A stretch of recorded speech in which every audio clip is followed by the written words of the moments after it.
ჰოლანდიელი სპეციალისტები გარემოს დაცვის სამინისტროს წარმომადგენლებთან ერთად ტრენინგების პროგრამაზე ტრეინერზე ტრეინერ იმუშავებენ დაკომპლექტდა ძირითადი ჯგუფი, რომლის შემადგენლობაშიც გარემოს დაცვითი ინსპექტორები, გარემოზე ზემოქმედების ნებართვის დეპარტამენტისა და მომავალი გარემოს დაცვითი საგანმანათლებლო ცენტრის თანამშრომლები შედიან.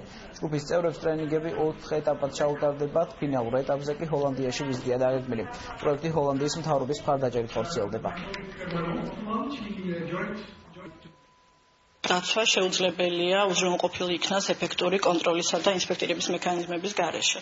სამწუხაროდ წინა ხელისუფლების მიერ გაუქმდა ეს სამსახური, ჩვენ ახლა თავიდან ვქმნით და ჰოლანდიის მთავრობა გვეხმარება ამ ადამიანების დატრენინგებაში. პროექტი ითვალისწინებს ინსპექტორატის გაძლიერებას, მოგეხსენებათ გარემოს დაცვის სამინისტროში რეორგანიზაციის შედეგად იქნება ერთიანი მაკონტროლებელი სისტემა და ამ სისტემის თანამშრომლები განახორციელებენ კონტროლს გარემოს დაცვითი ნებართვების პირობების შესრულების მდგომარეობაზე და ამდენად ძალიან მნიშვნელოვანია ევროპული გამოცდილების მიღება.